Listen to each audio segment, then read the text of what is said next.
Eu estava dividindo um único pão seco entre meus 2 filhos quando bateram na porta. 3 pancadas firmes, espaçadas.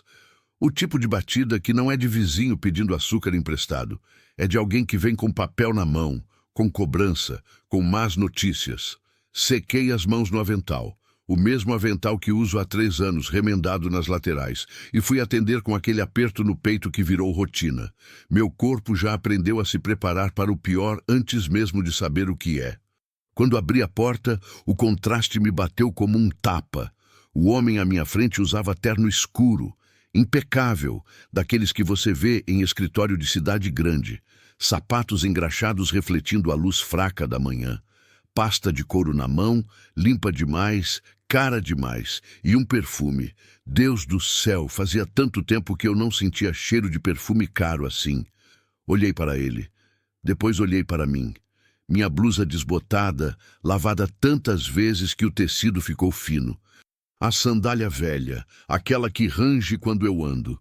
Meu cabelo preso num coque torto, feito às pressas, porque não tenho mais espelho que preste. E atrás de mim, Pedro e Ana, meus filhos, descalços, olhando o homem com aquela desconfiança de criança que já viu adulto mentir demais. Teresa Alves da Silva? Ele perguntou, e sua voz era educada demais para aquele lugar. Engoli seco. Sou eu. Ele ajeitou os óculos e abriu a pasta com movimentos precisos, como quem faz aquilo todo dia. Meu nome é Dr. Henrique Tavares. Sou advogado do Cartório de Registro Civil de São João das Vertentes. A senhora é neta de Antônio Pereira da Silva? Meu avô. Fazia mais de 10 anos que eu não ouvia o nome dele. Meu avô paterno, aquele homem duro que eu conheci 2 vezes na infância e que nunca quis saber de mim depois que meu pai morreu. Achei que o advogado estava enganado. Gente como a gente não recebe visita de advogado. Sou neta dele, sim, respondi devagar. Mas ele...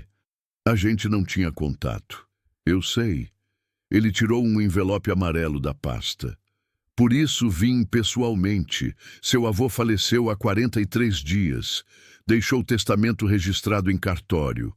As palavras entraram pelos meus ouvidos, mas meu cérebro demorou para processar. Testamento, meu avô, eu. Meus joelhos bambearam. Segurei na porta. A senhora está bem?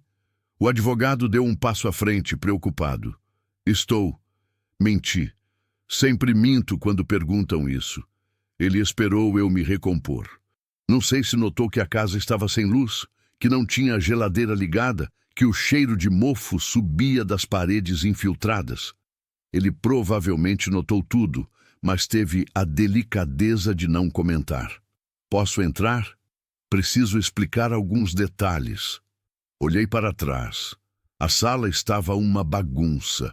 Roupas lavadas penduradas na cadeira, colchonete no chão onde a Ana dormia, pilha de contas em cima da mesinha quebrada. Mas ele já tinha visto o suficiente. Não adiantava esconder. Pode entrar. Sentamos na mesinha da cozinha. Pedro e Ana ficaram no cantinho, quietos, do jeito que eu ensinei. Quando adulto fala de coisa séria, criança fica invisível. O Dr. Henrique abriu o envelope e colocou vários papéis na minha frente. Eu reconheci alguns. Certidão de óbito, documentos de cartório, aquele papel bege cheio de carimbo que significa coisa oficial.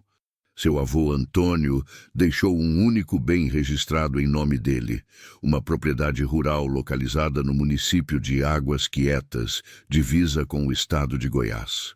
Ele apontou para um mapa impresso. A Fazenda Santa Vitória. São aproximadamente 420 hectares de terra. Eu pisquei. 400 hectares. Não sei nem quanto é isso direito. Nunca fui boa com números grandes. No testamento, seu avô nomeou você, Teresa Alves da Silva, e seus 2 filhos menores, como únicos herdeiros universais. Não há outros beneficiários. A propriedade é sua. Minha respiração parou. Não podia ser verdade. Gente como eu não herda fazenda. Gente como eu herda dívida, roupa velha, conta atrasada. Eu achei que ele tinha vindo me cobrar alguma coisa, não me dar. Tem certeza? Perguntei, e minha voz saiu tão fraca que mal reconheci. Certeza que é comigo? Ele me olhou com uma paciência cansada, como quem já teve essa conversa antes. Absoluta. Já conferi 3 vezes. A senhora é a única herdeira viva da linhagem direta. Seu pai faleceu antes do seu avô, o que transfere o direito sucessório para você. Senti algo subindo pela garganta. Não era choro ainda, era só vazio. Um vazio enorme, como se tudo que eu conhecia tivesse desaparecido e sobrado só aquele momento. Mas comecei e minha voz falhou. Mas meu avô nunca quis saber de mim. Ele nunca me ajudou. Quando meu marido morreu, quando eu perdi tudo, ele nem apareceu. O advogado baixou os olhos, dobrou os papéis devagar. Eu não conheci seu avô pessoalmente, Dona Teresa. Apenas executei as determinações do testamento, mas posso dizer que homens como ele costumam ser complicados. Ele pode não ter sabido como se aproximar, ou pode ter se arrependido tarde demais. Arrependimento. Essa palavra não traz ninguém de volta. Não enche barriga de criança. Não acende luz. Fiquei em silêncio. O Dr. Henrique continuou. A fazenda está registrada, sem pendências jurídicas. Não há dívidas atreladas ao imóvel. A posse é limpa. Ele fez uma pausa.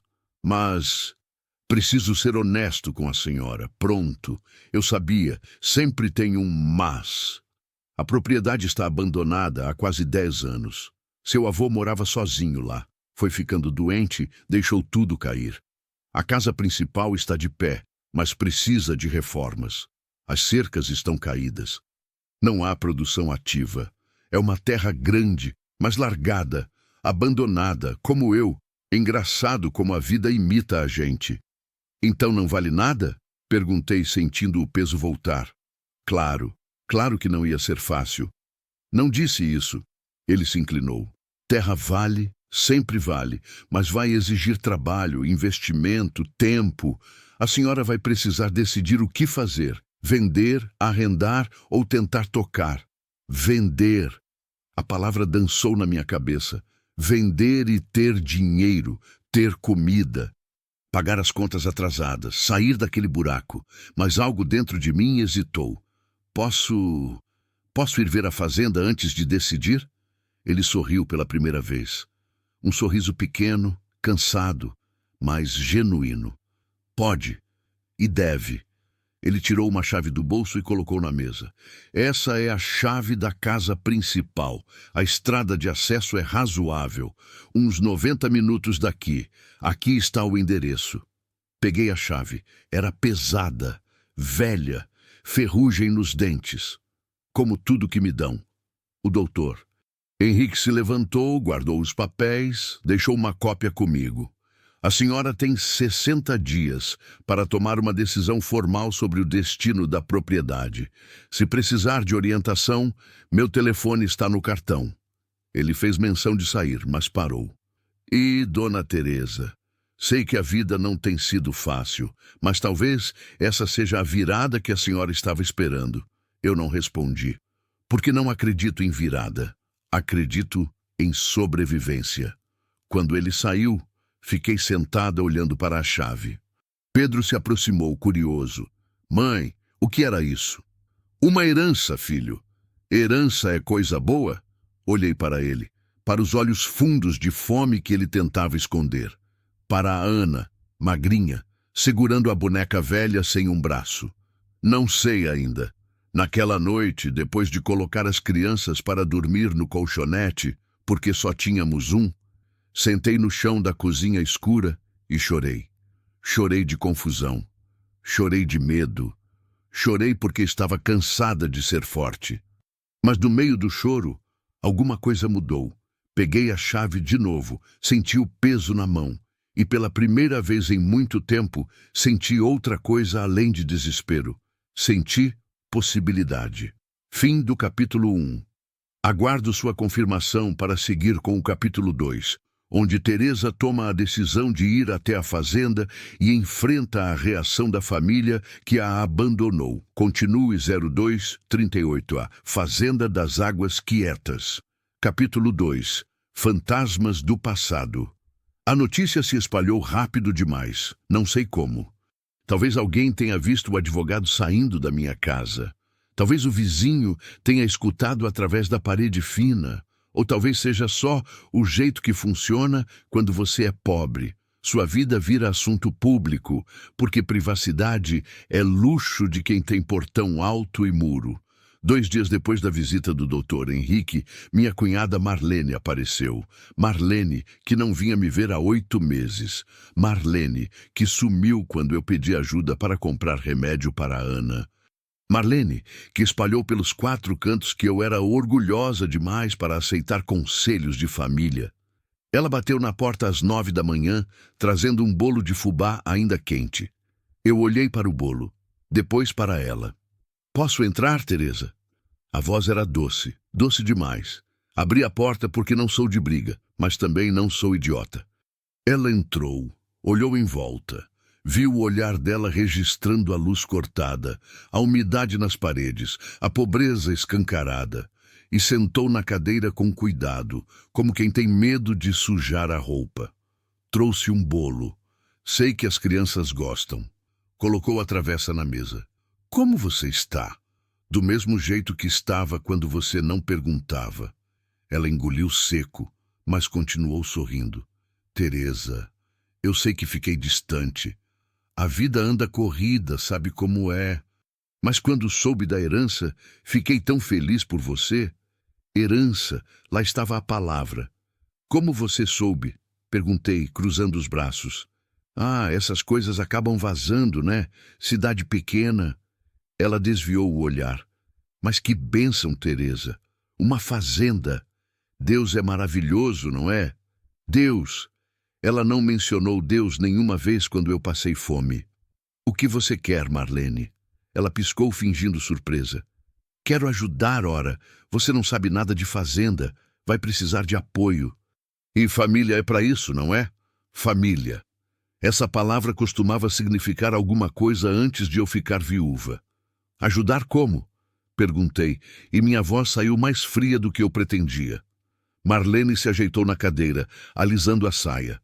"Olha, não sou de me meter, mas dizem que a fazenda está abandonada, que vai dar muito trabalho. Você tem 2 filhos pequenos, não tem experiência com terra, não tem dinheiro para investir." Ela fez uma pausa calculada. "Talvez o melhor seja vender logo. Dividir o dinheiro com a família e começar uma vida nova. Dividir com a família." Eu sabia desde o começo que ela não tinha vindo por bondade. "O testamento deixa tudo para mim e meus filhos. Não tem ninguém mais." "Ah, Teresa." Ela suspirou, e pela primeira vez a máscara escorregou um pouco. "Mas seu avô era avô do Júnior também, não era?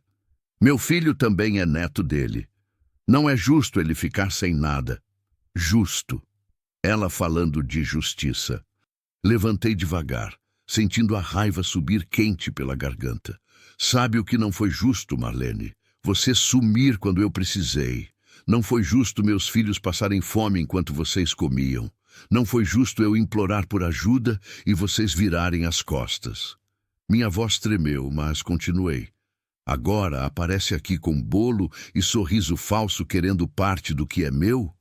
Ela levantou também, e o verniz de educação caiu de vez. "Você sempre foi assim, Teresa. Cheia de orgulho. Acha que é melhor que todo mundo. Seu avô deixou essa fazenda porque tinha pena de você, não porque você merecia." A palavra pena me acertou como soco, mas eu já tinha apanhado demais da vida para cair por causa de palavra. "Sai da minha casa. Teresa, você vai se arrepender. Vai ver o tamanho da besteira que está fazendo. Aquela fazenda vai te engolir, você não sabe de nada, vai perder tudo e... Saia da minha casa." Minha voz saiu num grito que assustou até a mim mesma. Pedro e Ana apareceram na porta do quarto assustados. Marlene pegou a bolsa, vermelha de raiva, e foi em direção à porta.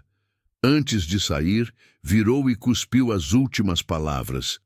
Você vai fracassar. E quando vier pedir ajuda de novo, não vou estar aqui. A porta bateu. Fiquei parada no meio da sala, tremendo. As crianças me olhavam com medo. Respirei fundo, tentando controlar a onda de emoções. Mãe, Pedro sussurrou. Porque a tia estava brava. Porque ela queria uma coisa que não é dela, filho. A fazenda. Ana, com seus 5 anos, perguntou com aquela sinceridade brutal de criança. A gente vai mesmo para lá, mãe? Olhei para eles. Olhei para a casa sem luz, para as paredes caindo, para o bolo de fubá em cima da mesa, o bolo que veio junto com veneno, e algo dentro de mim se decidiu. Vamos, a gente vai ver a fazenda. No dia seguinte, acordei cedo. Vesti a única roupa meio decente que tinha, arrumei as crianças, peguei a chave da fazenda e saí. Não tínhamos carro. Peguei o ônibus até a rodoviária e de lá peguei outro ônibus intermunicipal que ia até São João das Vertentes. Foram 2 horas de viagem. Pedro enjoado, Ana reclamando de fome e eu com aquela ansiedade que sobe pelo peito e aperta. Desci no ponto que o motorista indicou. Uma estrada de terra que saía da rodovia principal. A Fazenda Santa Vitória fica a uns 3 quilômetros daqui, ele disse. Não passa ônibus, vai ter que ir a pé ou pegar carona. 3 quilômetros, com 2 crianças, sob o sol de quase meio-dia. Comecei a andar. Pedro reclamou no 1º quilômetro, Ana no 2º. No 3º, eu estava carregando ela no colo e segurando a mão dele. O sol batia forte, o suor escorria, as pernas doíam. Mas continuei. E então, depois de uma curva na estrada, eu vi. A placa velha de madeira quase apagada. Fazenda Santa Vitória. Meu coração disparou. Passei pela porteira caída, literalmente caída, deitada no chão, coberta de mato. A estrada de acesso estava cheia de buracos. Mato alto dos 2 lados. Cerca de arame farpado toda arrebentada. Continuei andando, e aí eu vi a casa. Era grande, muito maior do que eu imaginava. 2 andares, varanda larga na frente, telhado de barro velho. Mas estava destruída, janelas quebradas, porta da frente arrombada. Mato crescendo na varanda, infiltração subindo pelas paredes, pedaços do reboco caído no chão. Parecia casa mal assombrada de filme. Pedro apertou minha mão. Mãe, aqui é assustador. Eu sei, filho, mas não voltei. Subi os degraus da varanda devagar, testando a madeira podre.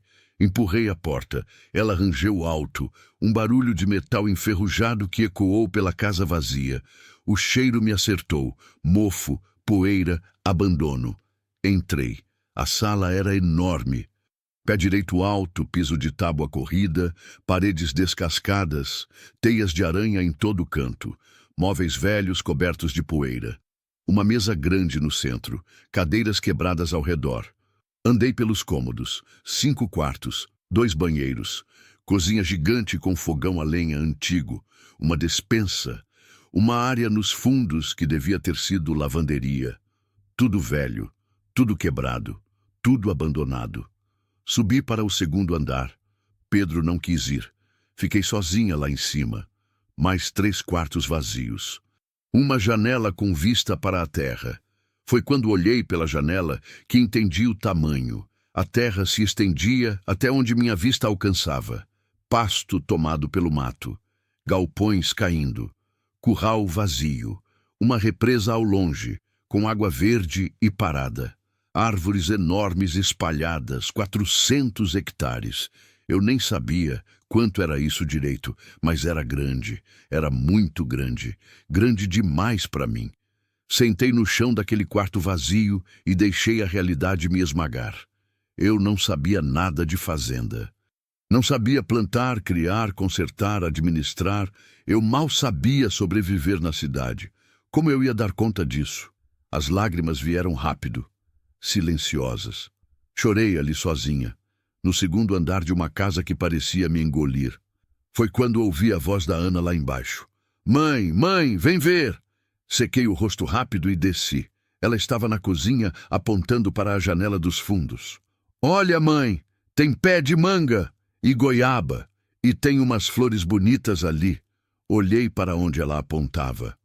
No quintal dos fundos, meio escondido pelo mato, tinha uma mangueira carregada, goiabeiras, um pé de jabuticaba, flores silvestres crescendo em volta de uma torneira velha. Pedro saiu para fora, curioso. Tem passarinho, mãe, muito passarinho. Ele estava certo. O barulho dos pássaros era alto, alegre, vivo. Saí pela porta dos fundos e caminhei pelo quintal. O sol estava mais suave agora, quase fim de tarde. A luz dourada batia nas árvores.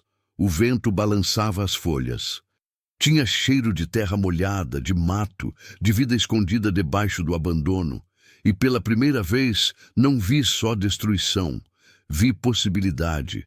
Olhei para meus filhos brincando entre as árvores, correndo livres, comendo goiaba direto do pé, rindo. Quando foi a última vez que eu tinha visto eles rirem assim? Sentei debaixo da mangueira e deixei o silêncio me envolver. Marlene tinha razão numa coisa. Aquilo ia me engolir se eu deixasse. Mas ela estava errada em outra. Eu já tinha sido engolida antes. Pela miséria, pela fome, pelo abandono. E ainda assim eu tinha sobrevivido. Talvez, só talvez, eu pudesse sobreviver àquilo também. Quando o sol começou a baixar, juntei as crianças. Vamos voltar agora, mas... Respirei fundo. A gente vai voltar de novo. Para ficar. Pedro me olhou, sério. Vamos morar aqui? Vamos tentar, filho. Ana pulou de alegria, ainda segurando uma goiaba. E eu, pela primeira vez em muito tempo, senti algo parecido com esperança. Fim do capítulo 2. Aguardo confirmação para seguir com o capítulo 3, onde Teresa enfrenta os preparativos para a mudança e o julgamento da vizinhança. Continue 2:43 Fazenda das Águas Quietas. Capítulo 3. A decisão que ninguém apoiou. Voltei para a cidade com a certeza de uma coisa. Eu ia me mudar para a fazenda. Não porque eu acreditava que ia dar certo, mas porque ficar onde estava significava morrer devagar. E se eu tinha que escolher entre dois tipos de sofrimento, preferi o que vinha com céu aberto e terra embaixo dos pés. Na segunda-feira, fui até o cartório. Assinei os papéis que o Dr. Henrique tinha deixado. Oficializei a posse. Quando saí de lá com os documentos na mão, senti o peso de uma responsabilidade que eu não sabia se conseguiria carregar. Mas já estava decidido. A primeira pessoa que contei foi Dona Irene, a vizinha do lado. Ela era uma das poucas que ainda me tratava com respeito, que às vezes deixava um prato de comida na minha porta quando via que as coisas estavam ruins. Bati na porta dela naquela tarde. Teresa, entre, menina. Ela me recebeu com aquele sorriso cansado de quem já viveu demais. Quer um café? Não precisa, Dona Irene. Vim só avisar. Vou me mudar. O sorriso dela murchou. Mudar? Para onde? Para a fazenda que herdei. Vou tentar tocar aquilo. Ela me olhou como se eu tivesse enlouquecido. Teresa, você tem certeza? Você não sabe nada de roça e uma fazenda abandonada ainda por cima. Ela balançou a cabeça. Não vai ser fácil, menina. Vai ser perigoso até. Eu sei. E as crianças? Pedro precisa estudar. Ana é tão pequenininha. Lá também tem escola, perguntei. Fica a uns 7 quilômetros, mas tem. Dona Irene suspirou fundo e me pegou pelas mãos. As mãos dela eram ásperas, cheias de calos, mãos que conheciam trabalho duro. Escuta. Eu entendo que você está desesperada. Eu vejo o que você passa, mas fugir não resolve nada. E se der errado, você vai voltar com menos do que saiu. E se der certo... Ela ficou em silêncio. Apertei a mão dela. Dona Irene, aqui eu não tenho mais nada. Nem luz eu tenho. Meus filhos estão passando fome. Eu não aguento mais acordar sem saber se vou conseguir dar comida para eles. Minha voz falhou. Pelo menos lá eu tenho terra. Posso plantar. Posso criar alguma coisa. Posso tentar. Ela soltou minhas mãos devagar e limpou uma lágrima que escapou. Você é corajosa, Teresa. Sempre foi. Só tomara que a coragem seja suficiente. Eu não sabia se era, mas era tudo que eu tinha. Nos dias seguintes, comecei a me preparar. Não tinha muito o que levar. Nossas roupas cabiam em 2 malas velhas. Os móveis eram todos doados, quebrados. Deixei tudo lá.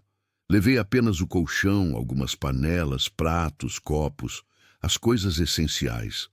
Vendi a televisão velha que ainda funcionava pela metade do preço.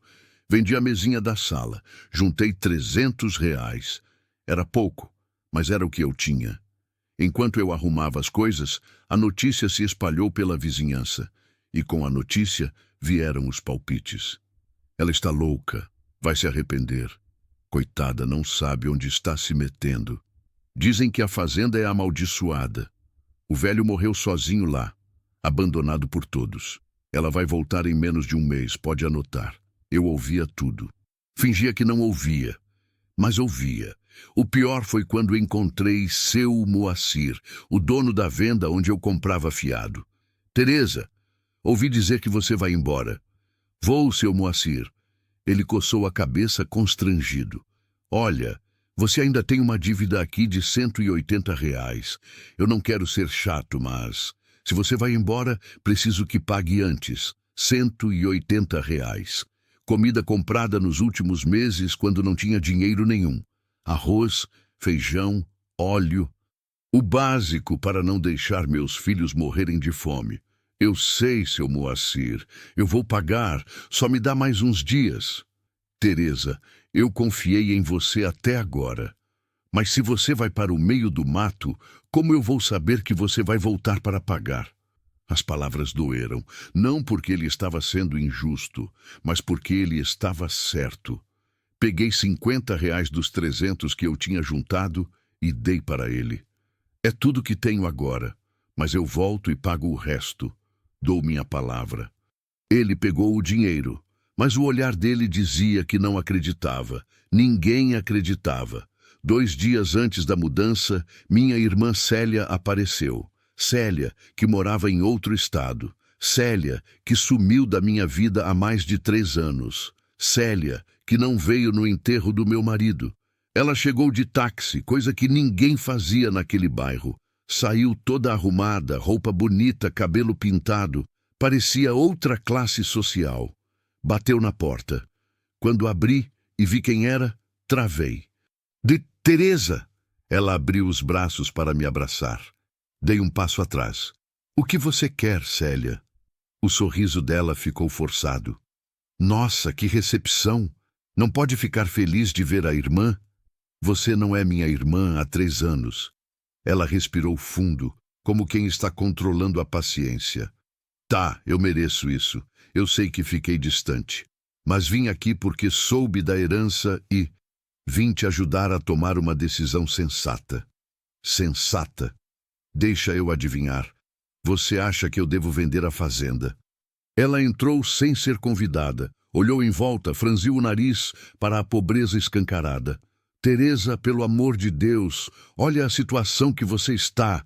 Você não tem condições de tocar uma fazenda. Vende essa terra, pega o dinheiro, sai desse buraco, aluga um lugar decente, arranja um emprego. Eu tentei arrumar emprego. Ninguém me contrata. Porque você não tem qualificação. Usa o dinheiro para fazer um curso, se especializar. E enquanto eu faço o curso, meus filhos comem o quê? Ela suspirou irritada. Teresa, você sempre foi teimosa, mas isso aqui é burrice. Você vai se matar de trabalhar naquela fazenda e não vai conseguir nada. No fim, vai ter que vender do mesmo jeito. Mas aí vai valer menos porque você não cuidou direito. Ou vai valer mais porque eu trabalhei. Você está delirando. Cruzei os braços. Por que você está aqui de verdade, Célia? Ela desviou o olhar. Já te falei. Vim te aconselhar. Mentira. Você quer dinheiro. Ela ficou vermelha. Eu não vim pedir dinheiro. Eu vim porque sou sua irmã e me preocupo com você. Então, onde você estava quando eu precisei? Quando meu marido morreu? quando eu passei fome, quando cortaram a luz da minha casa. Eu tinha meus próprios problemas, Teresa. E agora que eu tenho uma solução para os meus, você aparece. Célia respirou fundo. A máscara caiu. Tá bom. Quer saber a verdade? Eu preciso de dinheiro. Estou devendo. Muito. E você é minha irmã, Teresa. A fazenda vale muito. Se você vender e me der uma parte, nós duas ganhamos. Nós duas. Ela que sumiu, ela que abandonou, ela que virou as costas. Sai da minha casa. Teresa, não seja egoísta. Pensa em mim também. Eu sou seu sangue. Sangue não significa nada quando você deixa o outro sangrando sozinho. Ela pegou a bolsa furiosa. Você vai se arrepender. Quando perder tudo, não venha chorar para mim. Não vou precisar. Você nunca esteve aqui mesmo. A porta bateu pela segunda vez em uma semana. Sentei no chão e respirei fundo. Estava sozinha. Completamente sozinha. Mas, de certa forma, isso era libertador, porque significava que eu só tinha a mim mesma para decepcionar. No último dia antes da mudança, sentei com Pedro e Ana. Filhos, a gente vai para a fazenda amanhã e eu preciso que vocês entendam uma coisa. Vai ser difícil, muito difícil. Pedro, com seus 9 anos já tão sérios, me olhou com aqueles olhos fundos. Mais difícil do que agora? A pergunta me acertou no peito. Diferente. Lá não vai ter luz logo de cara. Não vai ter água encanada. A casa está velha, quebrada. Vai ter muito trabalho. Vocês vão precisar me ajudar. Ana subiu no meu colo. Mas vai ter comida, mãe? Vai. Eu prometo que vai ter comida. Então eu quero ir. Pedro concordou. Eu também. Aqui não é legal, mãe. Lá pelo menos tem espaço. Tem árvore. Tem bicho. Ele hesitou. E a gente vai estar junto. Abracei meus 2 filhos e deixei as lágrimas caírem. Eles não sabiam o quanto eram fortes, mais fortes do que eu. Na manhã seguinte, acordei antes do sol. Peguei as 2 malas, o colchão amarrado com corda, as sacolas com panelas e pratos. Chamei um conhecido que tinha caminhonete e cobrava barato para frete. Ele chegou, olhou para a carga e para mim. É só isso?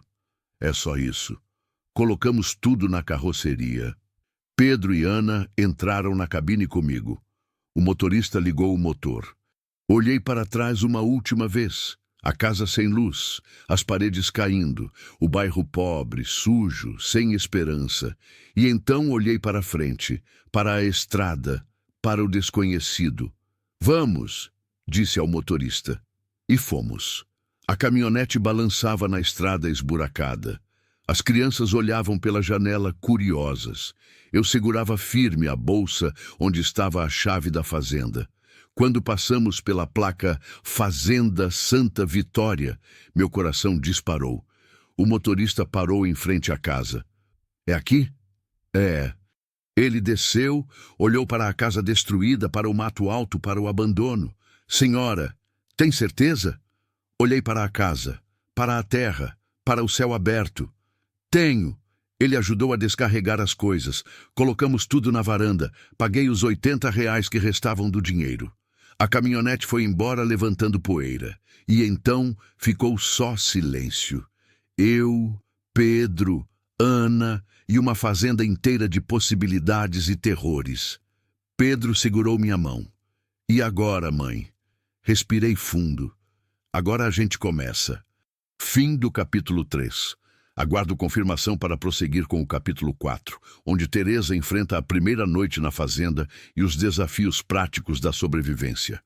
Continue 0245A, Fazenda das Águas Quietas. Capítulo 4, a primeira noite. A primeira coisa que fiz foi tentar abrir a torneira da cozinha. Girei. Nada. Girei mais forte. Um barulho seco de cano vazio. Sem água. Claro. A fazenda estava abandonada há 10 anos. Por que teria água encanada funcionando? Olhei para as crianças. Elas me olhavam esperando que eu resolvesse. Porque mãe sempre resolve, não é? mesmo quando não sabe como. Vamos explorar, disse, fingindo confiança. Deve ter uma cisterna ou poço por aqui. Saímos pelos fundos. O sol já estava alto, quente demais. Andamos pelo quintal tomado pelo mato, afastando galhos, passando por entre as árvores frutíferas. Foi Pedro quem achou. Mãe, aqui! Era um poço, velho, de tijolos, com uma roldana enferrujada e um balde podre pendurado por uma corda esfiapada. Me aproximei e olhei lá para baixo. Escuro, fundo, mas dava para ver o brilho da água lá embaixo. Tem água, sussurrei, e senti um alívio tão grande que quase chorei. Testei a corda. Arrebentou na minha mão. Sem corda, sem balde, sem como tirar a água. Sentei no chão ao lado do poço e ri. Ri porque, se não risse, ia chorar. Ali estava eu, com água a 10 metros de profundidade e sem conseguir pegar nenhum copo. Ana me olhou, preocupada. Mãe, você tá rindo do quê?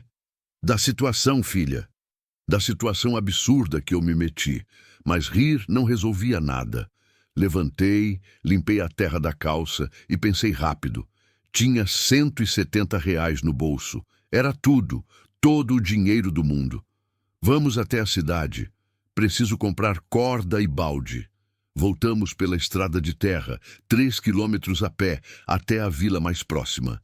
Águas Quietas era minúscula. Uma rua principal, umas 10 casas, uma venda, um bar, uma igreja. Fim. Entramos na venda. O homem atrás do balcão me olhou de cima a baixo. Ele era gordo, de bigode grisalho, camisa suada. Pois não? Preciso de uma corda grossa e um balde de metal. Ele bufou como se eu tivesse pedido algo complicado e foi buscar no depósito. Voltou com uma corda grossa de sisal e um balde galvanizado surrado. R$ 50. 50! Quase engasguei. Corda boa não é barata. Se não quiser, deixa aí. Peguei o dinheiro e paguei. Sobrou 120. Saímos de lá e voltei a caminhar, carregando o balde, com a corda enrolada no ombro. Pedro e Ana ao meu lado, suadas, cansadas. Quando chegamos na fazenda, o sol já estava descendo. Fui direto para o poço, amarrei a corda no balde, testei o nó 3 vezes. Desci o balde devagar, sentindo o peso balançar. Quando bateu na água, puxei de volta. O balde veio cheio até a metade. Água clara, limpa, fria. Bebi direto do balde. O melhor gosto do mundo. Pedro e Ana beberam também. Lambuzaram o rosto, riram. Carreguei água para dentro de casa. Enchi todas as panelas que tínhamos. Dava para cozinhar, beber, lavar o rosto. Primeira vitória. Pequena, mas vitória. A noite caiu rápido. E com a noite veio o medo. A casa não tinha luz. Não tinha velas. Eu tinha esquecido de comprar. A escuridão era total, daquela que você não vê a própria mão na frente do rosto. Fiquei sentada com as crianças no colchão que arrumei na sala. Os 3 juntinhos, o barulho do vento nas árvores, o ranger da madeira velha, grilos cantando alto demais, algum bicho gritando longe. Ana começou a chorar baixinho. Mãe, eu tô com medo. Eu também, filha. Mas você não pode ter medo. Você é a mãe. Abracei ela mais forte. Mães também têm medo. A gente só não mostra sempre. Pedro ficou quieto, mas senti ele tremendo. Quer que eu conte uma história? Perguntei, mais para distrair a mim mesma do que a eles. Conta. Comecei a inventar. Falei de uma princesa que morava numa floresta escura e precisava encontrar luz. Falei de dragões que não eram maus, só incompreendidos. Falei besteira, qualquer coisa para ocupar o silêncio pesado. No meio da história, ouvi um barulho, passos, do lado de fora. Travei. Pedro também ouviu. Mãe, tem alguém lá fora. Shhh! Fiquei imóvel, escutando. Os passos continuaram, lentos, pesados, contornando a casa. Meu coração batia tão forte que eu achava que ia sair pela boca. Pensei em tudo. Ladrões, invasores, gente sabendo que uma mulher sozinha tinha se mudado para uma fazenda abandonada. Os passos pararam perto da janela. Silêncio. E então, um barulho de algo batendo na madeira. 1, 2, 3 vezes. Ana gritou. Eu pulei, peguei o cabo de vassoura que estava encostado na parede, a única coisa que servia de arma, e gritei com toda a força que tinha. Tem gente aqui! Sai daqui! Vou chamar a polícia! Silêncio. E então, um zurro, um burro. Era um burro batendo o casco na parede. Ouvi ele se afastar, mastigando mato. Desabei no chão, tremendo, suando, ainda segurando o cabo de vassoura. Pedro começou a rir. Um riso nervoso, assustado, mas riso. Era um burro, mãe. Eu sei, eu sei. Ana também riu. E então eu ri. Os três rimos como loucos ali no escuro, até doer a barriga, até não conseguir mais, rindo de nervoso, de medo, de alívio. Quando paramos, ficamos em silêncio de novo. Mãe, Ana sussurrou. A gente vai ficar bem? Não sabia a resposta, mas respondi mesmo assim. Vamos, filha, a gente vai. A primeira noite foi longa. Não dormi quase nada. Cada barulho me assustava. Cada vento que rangia a madeira, cada som de bicho na mata. Fiquei deitada olhando para o teto invisível na escuridão, pensando se tinha tomado a decisão certa. E se todo mundo estivesse certo? E se eu não desse conta? E se fosse pior do que ficar na cidade? Mas aí eu lembrava, na cidade não tinha esperança nenhuma. Aqui, pelo menos, tinha tentativa. Quando o sol começou a clarear pela janela, levantei exausta. As crianças ainda dormiam. Saí para fora. A manhã na fazenda era diferente de tudo que eu conhecia. O céu estava rosa, o ar fresco cheirando a terra molhada, passarinhos cantando alto, o orvalho brilhando nas folhas. Fiquei parada na varanda olhando aquilo. Tinha uma beleza ali que eu nunca tinha visto. Uma beleza que não pagava conta, que não enchia a barriga, mas que existia. E de alguma forma isso importava. Depois que as crianças acordaram, fiz café. Não tinha café de verdade, mas tinha água quente e um resto de açúcar. Serviu. Comemos o pão que eu tinha trazido da cidade. Já estava duro. Molhamos na água doce para ficar macio. Depois sentei com eles na mesa da cozinha. Hoje vamos limpar a casa, pelo menos um quarto para a gente ter onde dormir direito. Amanhã eu vou atrás de saber o que dá para plantar aqui. Depois vamos consertar as cercas. Depois... Mãe, Pedro me interrompeu. E a escola? A escola. Tinha esquecido. Você está certo, filho. Preciso ir na escola daqui. Ver como funciona. E dinheiro? Ana perguntou com aquela franqueza brutal. A gente tem R$ 120. Temos um pouco, mas vai acabar rápido. Por isso preciso fazer alguma coisa crescer logo. Começamos a limpar. Vassoura, pano, água do poço. Tiramos teias de aranha, varri poeira de anos, esfregamos o chão de tábua. Fechamos as janelas quebradas com tábuas velhas que achamos no galpão. Ao meio-dia, tínhamos um quarto limpo. Não estava bonito, mas estava habitável. Arrastei o colchão para lá. Agora a gente tinha um cômodo que parecia minimamente nosso. À tarde, resolvi explorar o galpão grande que ficava atrás da casa. Era enorme, telhado furado em alguns pontos, ferramentas velhas jogadas, máquinas quebradas que eu nem sabia para que serviam. Mas no fundo, embaixo de uma lona rasgada, encontrei algo. Sacos. Sacos de sementes. Abri um, milho, outro, feijão, outro ainda, abóbora.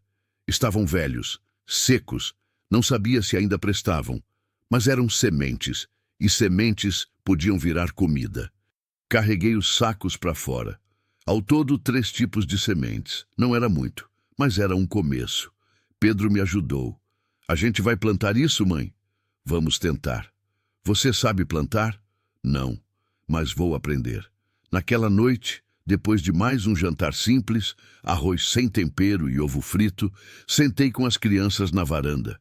O céu estava cheio de estrelas, tantas que parecia mentira. Na cidade, a gente nunca via estrela assim. Ana apontou para cima. Olha, mãe, quantas! São muitas mesmo. Mas por que lá na cidade não tinha? Porque lá tinha muita luz. Aqui é escuro, então a gente vê melhor. Ficamos em silêncio olhando o céu. E pela primeira vez desde que chegamos, senti algo que não era medo. Era paz. Pequena, frágil, mas paz. Mãe, Pedro sussurrou. Eu acho que a gente vai conseguir. Olhei para ele. Por quê? Porque você não desiste. Aquelas palavras me quebraram e me juntaram ao mesmo tempo. Abracei meus filhos ali, debaixo daquele céu impossível de estrelas, e deixei as lágrimas caírem. Mas dessa vez não eram lágrimas de desespero, eram lágrimas de quem ainda tinha luta. E enquanto tiver luta, tem chance. Fim do capítulo 4. Aguardo confirmação para continuar com o capítulo 5, onde Teresa começa a plantar, encontra ajuda inesperada e enfrenta o primeiro fracasso na fazenda. Continue 0247A, Fazenda das Águas Quietas. Capítulo 5. Sementes e fracassos. A primeira coisa que aprendi sobre plantar foi que eu não sabia nada sobre plantar. No terceiro dia na fazenda, acordei determinada. Peguei os sacos de sementes, uma enxada velha que achei no galpão, e fui para o terreiro na frente da casa. Cavei. Cavei até doer os braços, até formar bolhas nas mãos, até suar como nunca. Fiz sulcos tortos na terra. Joguei as sementes. Cobri com terra de novo. Molhei com água do poço que Pedro e Ana ajudaram a carregar em baldes. Quando terminei, estava orgulhosa. Tinha plantado minha primeira roça. 3 dias depois, nada nasceu. Uma semana depois, continuava tudo seco e morto. Eu olhava para aquela terra todos os dias, esperando ver algum broto verde, qualquer sinal de vida. Nada. Sentei no meio da roça, fracassada, e coloquei a cabeça entre as mãos. Eu tinha desperdiçado sementes, desperdiçado tempo, desperdiçado força. Mãe! Pedro se aproximou. Não nasceu nada ainda? Não, filho. Por quê? Porque eu não sei o que estou fazendo. Ele sentou do meu lado. Mas você vai aprender. Olhei para aquele menino de 9 anos falando com uma sabedoria que ele não deveria ter. E se eu não conseguir? Você sempre consegue. Queria acreditar nele. Mas a fome estava voltando. O dinheiro estava acabando. R$ 120 viraram 80, depois 60. Eu comprava o mínimo, arroz, feijão, ovos quando tinha, mas não ia durar. Precisava de ajuda. Na manhã seguinte, levei as crianças comigo e voltei para a vila. Entrei na venda do homem de bigode. Ele me olhou com aquele jeito de quem já sabia que eu ia pedir fiado. Preciso de informação. Disse antes que ele falasse qualquer coisa. Informação não vendo. Tem alguém aqui na região que entende de plantio? Alguém que possa me ensinar? Ele coçou o bigode pensativo. Tem o seu Jacinto. Mora a uns 2 quilômetros daqui, na chácara do lado da estrada. É velho, meio ranzinza, mas sabe mais de terra do que qualquer um por aqui. Ele cobraria para ensinar. O homem deu de ombros. Isso você pergunta para ele. Agradeci e saí. Pedro e Ana reclamaram quando falei que a gente ia andar mais 2 quilômetros, mas não tinha escolha. Andamos pela estrada de terra, sob o sol quente, até encontrar uma chácara pequena, cercada, com uma horta arrumada na frente e galinhas ciscando no terreiro. Bati no portão de madeira. Um homem velho apareceu. Devia ter uns 70 anos. Baixo, magro, pele queimada de sol, mãos cheias de calos. Ele me olhou de cima a baixo e franziu a testa. Quem é? Meu nome é Teresa. Herdei a fazenda Santa Vitória e... preciso de ajuda. Ele cuspiu no chão. A fazenda do velho Antônio. Era meu avô. Sei. Ele cruzou os braços. O que quer? Quero aprender a plantar. Tentei sozinha e não deu certo. Não sei o que fiz de errado. Seu Jacinto me estudou em silêncio. Olhou para as crianças. Para minhas mãos com bolhas, para as roupas gastas. Você é a viúva que o pessoal anda comentando? Sou. Dizem que você é louca de tentar tocar aquela fazenda sozinha. Deve ser verdade. Ele quase sorriu. Quase. O que você plantou? Milho, feijão, abóbora. Achei as sementes no galpão. Sementes velhas? Acho que sim. E plantou em que época? Agora. Faz uma semana. Ele balançou a cabeça. Tá fora da época de plantio. E semente velha nem sempre brota. Perdeu tempo. Sentiu desânimo me engolir. Então não tem jeito? Ele ficou em silêncio, olhando para mim, depois suspirou. Tem, mas não é fácil. E você vai ter que trabalhar dobrado. Eu trabalho. Vejo isso. Ele apontou para minhas mãos. Entra, vou te dar umas mudas e ensinar o básico, mas não vou ficar pegando na sua mão. Você aprende fazendo.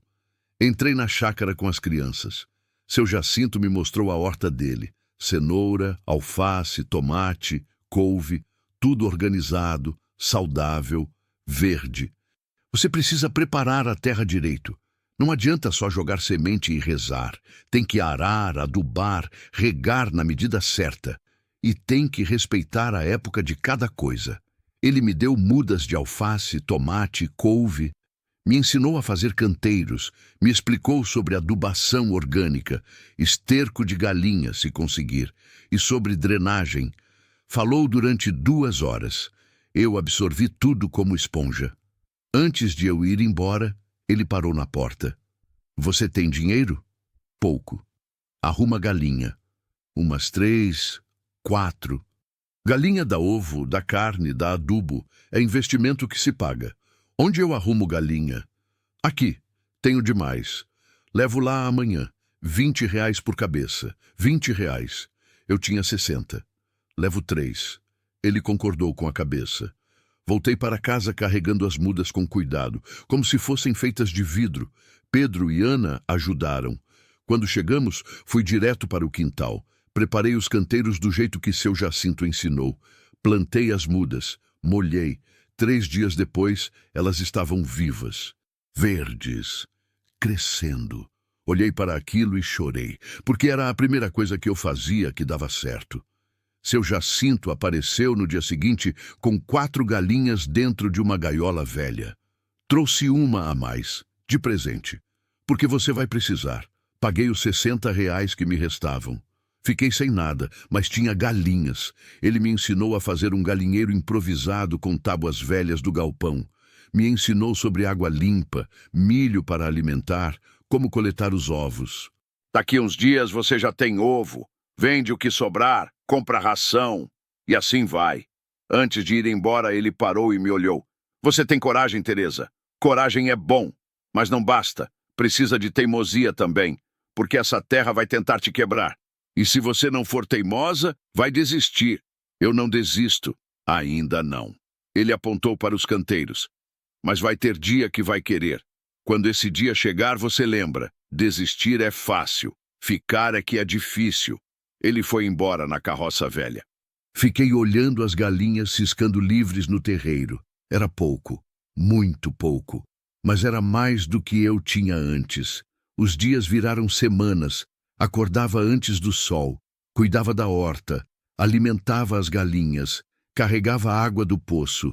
Subir e descer aquele balde se tornou rotina. Limpava mais um cômodo da casa a cada semana. Improvisava concertos com o que achava no galpão. Pedro e Ana me ajudavam. Pedro aprendeu a cuidar das galinhas. Ana regava a horta toda tarde. As mudas cresceram. Colhemos a primeira alface, a primeira couve. Foi a primeira vez em meses que comemos verdura fresca. O sabor era diferente. Melhor, porque a gente tinha plantado. As galinhas começaram a botar ovos. 2, 3 por dia. Comíamos um, guardava os outros para vender na vila. Levei 6 ovos na venda. O homem de bigode comprou por R$ 12. R$ 12. Parecia pouco, mas era dinheiro que eu tinha feito, com minhas mãos, na minha terra. Comprei arroz, feijão, sal. Sobrou R$ 3. Voltei para casa caminhando com as crianças, carregando as compras, e pela primeira vez senti que talvez, só talvez, aquilo pudesse funcionar. Mas aí veio o primeiro grande fracasso. Um mês depois de plantar a horta, acordei e encontrei tudo destruído. Os canteiros cavados, as folhas comidas, a terra revirada. Algum bicho tinha invadido durante a noite e destruído tudo. Fiquei de joelhos no meio da devastação. Uma semana de trabalho, perdida. Pedro chorou quando viu. A gente não vai ter mais verdura? Vamos, minha voz saiu dura. A gente planta de novo. Mas e se o bicho voltar? A gente cerca. Não tinha dinheiro para cerca, mas tinha arame farpado velho no galpão. Tinha tábua velha, tinha improviso. Passei 2 dias construindo uma cerca improvisada em volta da horta. Ficou torta, feia, mas ficou em pé. Plantei de novo, e dessa vez o bicho não voltou. Aprendi que na fazenda tudo era assim: tentativa, erro, ajuste, tentativa de novo. Nada vinha fácil, mas também nada vinha impossível. Foi numa dessas tardes, enquanto eu consertava a cerca do galinheiro, que uma mulher apareceu. Ela vinha pela estrada a pé, com uma trouxa de roupa na cabeça. Devia ter uns 50 anos. Pele escura, vestido simples, sorriso cansado. Boa tarde, ela disse quando chegou perto. Boa tarde. Você é a Teresa? Aqui herdou a fazenda. Sou. Ela colocou a trouxa no chão. Meu nome é Dona Geralda. Moro ali adiante, na vila. Ouvi falar que você está tentando tocar essa terra sozinha. Estou tentando. Ela me olhou de um jeito diferente. Não era pena, não era dúvida, era respeito. Vim oferecer um trabalho. Lavo e passo roupa para fora. Tenho muitos clientes, mas estou sem ajudante. Se quiser, pode pegar umas peças para lavar. Pago R$ 3 por quilo. Trabalho, dinheiro. Eu aceito. Ela sorriu. Ótimo. Trago as roupas amanhã. E se precisar de alguma coisa, me procura. Eu conheço todo mundo por aqui. Posso te ajudar a arrumar contato de quem compra ovo, verdura, essas coisas. Quando ela foi embora, sentei na varanda e respirei fundo. Ajuda, inesperada, mas real. Talvez eu não estivesse tão sozinha quanto pensava. Naquela noite, depois de colocar as crianças para dormir, saí para a varanda. O céu estava cheio de estrelas de novo. O vento balançava as árvores. As galinhas faziam barulho baixinho no galinheiro. Olhei para a terra, para a horta que eu tinha plantado 2 vezes, para as galinhas que botavam ovos, para a casa que estava aos poucos virando lar. E percebi que alguma coisa tinha mudado em mim. Eu não estava mais apenas sobrevivendo, eu estava construindo. Fim do capítulo 5. Aguardo confirmação para continuar com o capítulo 6, onde Teresa enfrenta a primeira grande crise da fazenda, lida com ameaças externas e descobre algo importante sobre seu avô. Continue 0249A, Fazenda das Águas Quietas. Capítulo 6. A Tempestade e o Segredo. A chuva começou numa terça-feira de madrugada. Acordei com o barulho de trovões rasgando o céu. A princípio fiquei aliviada. Tinha lido num almanaque velho que encontrei no galpão que chuva era bênção para a terra. Significava não precisar carregar tanta água do poço. Significava a horta crescer mais forte. Mas aquela chuva não parou. Choveu o dia inteiro. A noite inteira, o dia seguinte inteiro. No terceiro dia, a água começou a entrar pela casa. Goteiras que eu não sabia que existiam viraram cascatas. Coloquei baldes, bacias, panelas. Não dava conta. A água escorria pelas paredes, formava poças no chão de tábua, infiltrava tudo. Pedro e Ana ficaram assustados. Dormimos os 3 apertados num canto do quarto que ainda estava seco, enrolados em cobertores úmidos. Mãe, a casa vai cair? Ana perguntou, vendo o teto pingar cada vez mais. Não vai. Menti, porque eu não sabia. No 4º dia de chuva, saí para ver os estragos. A horta estava alagada. A água tinha levado metade dos canteiros. As galinhas estavam molhadas, tremendo, amontoadas num canto do galinheiro improvisado que já estava começando a desmoronar. O terreiro tinha virado lama. A estrada de acesso estava intransitável e o pior, o telhado da casa principal tinha aberto um buraco enorme. Dava para ver o céu cinzento através dele. Sentei na lama e deixei a chuva cair em cima de mim. Estava cansada. Tão cansada. Cada vez que eu consertava uma coisa, duas quebravam. Cada pequena vitória vinha seguida de um desastre maior. Quanto tempo eu ia aguentar aquilo? Foi Pedro quem me tirou de lá. Mãe, você vai ficar doente. Vem para dentro. Ele me puxou pela mão. A mão de um menino de 9 anos puxando uma mulher adulta para fora da lama. Entrei. Troquei de roupa. Fiz chá quente com as últimas folhas de erva cidreira que tínhamos.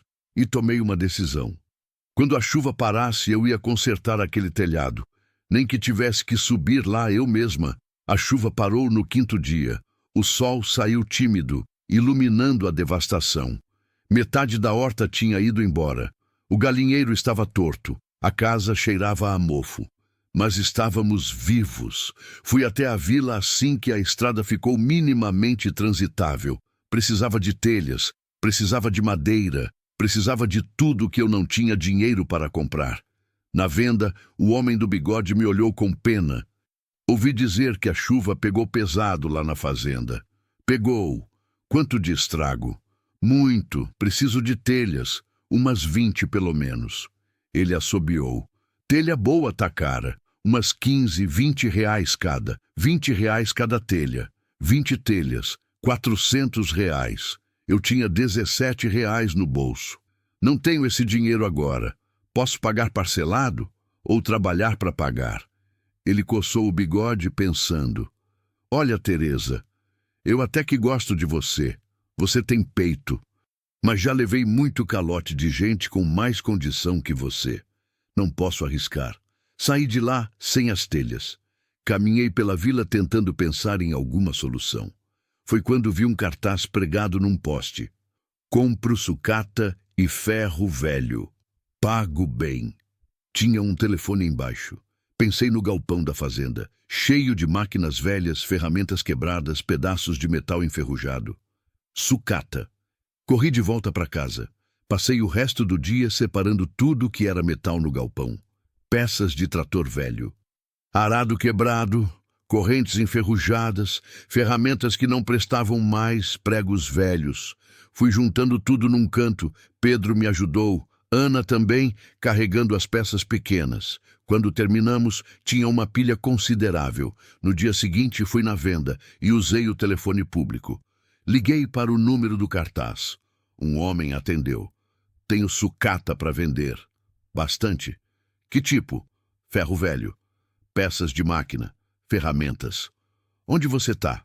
Fazenda Santa Vitória, Estrada de Águas Quietas. Ele ficou em silêncio. Aquela fazenda abandonada do velho Antônio. Isso. Agora é minha. Tá.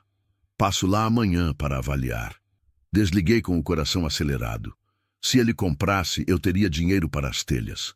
O homem apareceu no dia seguinte numa caminhonete velha. Era magro, alto, olhos espertos. Olhou para a pilha de sucata, pegou algumas peças, pesou na mão, bateu com a chave de fenda para testar o metal. Quanto você quer? Quanto você paga? Ele sorriu de canto. Espertinha. Posso dar 300 por tudo isso. 500. 350. E olhe lá. 400 e você leva agora. Ele pensou. Depois estendeu a mão. Fechado. Ajudei ele a carregar tudo na caminhonete. Quando terminou, ele contou as notas na minha mão. 400 reais. Segurei aquele dinheiro como se fosse ouro. Antes de ir embora, ele olhou em volta. Você tá tentando tocar isso aqui sozinha? Estou. É muita terra para uma pessoa só. Eu sei. Ele balançou a cabeça. Boa sorte. Vai precisar. Quando ele foi embora, fui direto para a venda. Comprei 25 telhas, madeira para reforço, pregos. Sobrou 50 reais. Voltei para casa carregando tudo aos poucos, com a ajuda de Pedro. Levamos 3 viagens. E então veio o próximo desafio, subir no telhado. Nunca tinha subido em telhado na vida, mas não tinha ninguém para fazer por mim. Arrumei uma escada velha que achei no galpão. Testei, rangeu, mas aguentou. Apoiei ela na lateral da casa. Respirei fundo. Olhei para cima. O telhado era alto, inclinado, molhado ainda.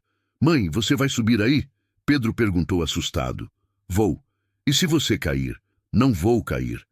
Menti de novo, porque tinha medo, muito medo, mas subi, degrau por degrau, segurando firme, sem olhar para baixo.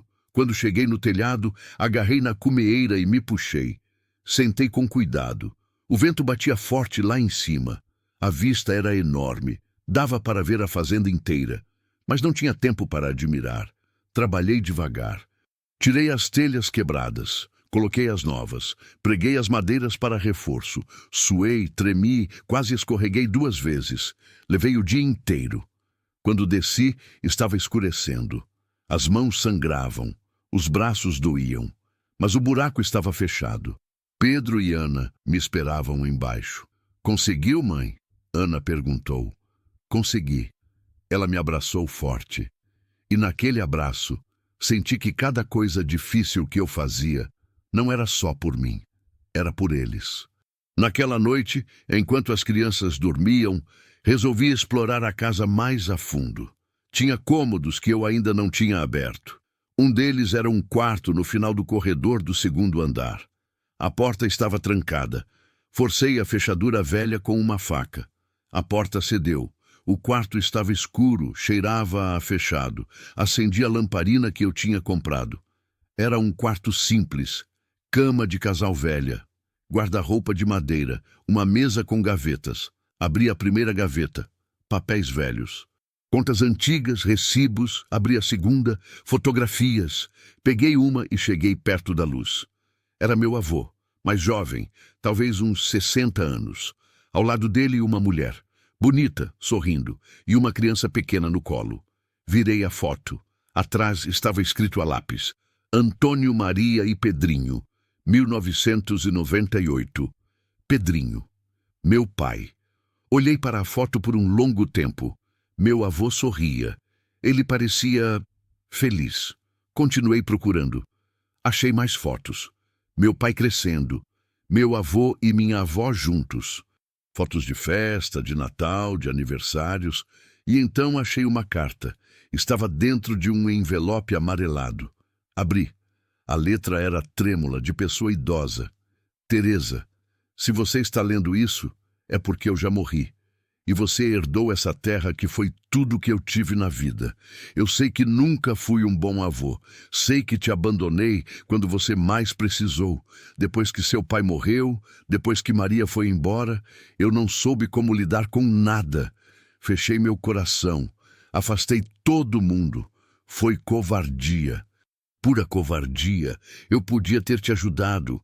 Podia ter sido presente na sua vida, mas a dor de perder meu filho foi tão grande que eu fugi. Fugi de tudo que me lembrava dele. Agora, velho e doente, vejo o erro que cometi. Essa fazenda é tudo que tenho para te dar. Sei que não compensa os anos de abandono, mas é o que eu posso oferecer. Cuida dessa terra, Teresa. Ela é teimosa, difícil, mas é forte. Igual a você. Perdão. Seu avô, Antônio. Li a carta 3 vezes. As lágrimas caíram no papel velho. Meu avô tinha me abandonado. Tinha me deixado passar fome, solidão, desespero. Mas no final, da forma torta que ele sabia, ele tinha tentado consertar. Não perdoava ele. Ainda não. Talvez nunca perdoasse completamente. Mas entendi. Dor faz a gente fazer coisas que não fazem sentido, faz a gente fugir quando deveria ficar, faz a gente calar quando deveria falar. Dobrei a carta com cuidado, guardei no bolso e saí daquele quarto sentindo algo diferente. Não era só uma fazenda que eu tinha herdado, era uma segunda chance, para mim, para meus filhos e, de certa forma, para meu avô também, porque eu ia fazer aquela terra viver de novo, não por ele. Por nós. Fim do capítulo 6. Aguardo confirmação para continuar com o capítulo 7, onde Teresa começa a ver os primeiros resultados reais, enfrenta uma ameaça de despejo e recebe uma proposta que pode mudar tudo. Continue 02, 52A, Fazenda das Águas Quietas. Capítulo 7, a colheita e a ameaça. 3 meses depois de chegar na fazenda, acordei e vi algo que me fez parar no meio da cozinha. Pela janela dava para ver a horta, e ela estava verde. Não só verde, estava cheia. Alface, couve, tomate, cenoura, tudo crescendo forte, saudável, real. Saí correndo descalça, ainda de camisola, e fui até os canteiros. Ajoelhei na terra úmida e toquei nas folhas. Eram reais, eram minhas. Eu tinha plantado aquilo, com minhas mãos, com meu suor, e tinha dado certo. Chorei ali, de joelhos no meio da horta, enquanto o sol nascia atrás das árvores. Chorei de alívio, de orgulho, de gratidão, porque pela primeira vez em muito tempo, alguma coisa que eu fiz não morreu. Colhi tudo que estava maduro, alface, couve, tomate, enchi 3 caixotes velhos. Pedro me ajudou a carregar até a vila. Fomos de carroça emprestada. Seu Jacinto tinha me ensinado a negociar empréstimos com os vizinhos. Chegamos na feira que acontecia todo sábado na praça. Montei uma barraca improvisada com uns caixotes e uma lona velha. Coloquei as verduras em cima, limpas, bonitas, frescas. As pessoas passavam, olhavam, perguntavam o preço. Vendi tudo em 2 horas, R$ 230. Segurei aquele dinheiro na mão e não conseguia acreditar. Dinheiro que eu tinha feito, da terra, do meu trabalho. Comprei comida de verdade, arroz, feijão, óleo, sal, açúcar, café, carne. Pela primeira vez em meses, carne de verdade. Comprei um caderno e lápis para Pedro estudar. Uma boneca nova para Ana, porque a velha não tinha mais jeito. E ainda sobrou R$ 80. Guardei numa lata velha que escondi debaixo de uma tábua solta do chão. Minha poupança. Naquela noite, fiz um jantar de verdade. Arroz, feijão, carne frita, salada da horta. Quando coloquei os pratos na mesa, Pedro e Ana ficaram olhando como se fosse Natal. "Isso é tudo pra gente?" Ana perguntou com os olhos arregalados. "É, filha, comemos devagar, saboreando, aproveitando cada garfada." No final, Pedro encostou no encosto da cadeira satisfeito. "Mãe, a gente está conseguindo, né?" Olhei para ele, para os olhos que já não pareciam tão fundos, para as bochechas que começavam a encher, para o sorriso que tinha voltado. "Estamos, filho, a gente está conseguindo, mas a vida nunca deixa a gente descansar muito tempo." Uma semana depois da feira, um carro parou na frente da fazenda. Era um carro bom, sedã preto, limpo, com ar-condicionado ligado. Um homem saiu. Terno cinza, gravata, pasta na mão. Outro advogado. Meu estômago apertou. "Boa tarde. Procuro Teresa Alves da Silva." "Sou eu." Ele tirou uns papéis da pasta. "Meu nome é Dr. Augusto Ferreira. Represento o Sr. Mário Silva, primo de 2º grau do falecido Antônio Pereira da Silva. Primo. Família que nunca apareceu, que nunca ajudou. Mas que aparece quando tem herança no meio. O que ele quer?" O advogado abriu os papéis. "Meu cliente está contestando o testamento. Ele alega que seu avô estava senil quando fez o documento, que foi coagido e que a propriedade deveria ser dividida entre todos os herdeiros legítimos da família Silva. Senti o chão fugir debaixo dos meus pés. Isso não é verdade. O testamento foi feito em cartório. Está tudo registrado. Sim, mas meu cliente tem testemunhas que vão depor sobre o estado mental do Sr. Antônio nos últimos anos de vida. Ele me olhou com aquela frieza de quem faz aquilo todo dia. E tem também a questão da ocupação. A senhora está morando aqui há apenas 3 meses. Não comprovou capacidade de administrar a propriedade. O juiz pode entender que seria mais prudente vender o imóvel e dividir o valor entre os herdeiros. Não. A palavra saiu firme, dura. Essa terra é minha e dos meus filhos. Está no testamento. Eu não vou sair daqui. O advogado suspirou. Eu entendo sua posição, dona Teresa, mas o processo já foi aberto. A senhora vai precisar de um advogado. E, enquanto isso, há uma liminar solicitando que a senhora não venda, hipoteque ou faça qualquer transação envolvendo o imóvel até o julgamento. Ele colocou os papéis na minha mão e voltou para o carro. Fiquei parada ali, segurando aqueles papéis que podiam me tirar tudo. Tudo que eu tinha construído. Tudo que eu tinha sofrido para conseguir. Pedro saiu da casa. Mãe, quem era? Olhei para ele, para aqueles olhos, confiando que eu ia resolver.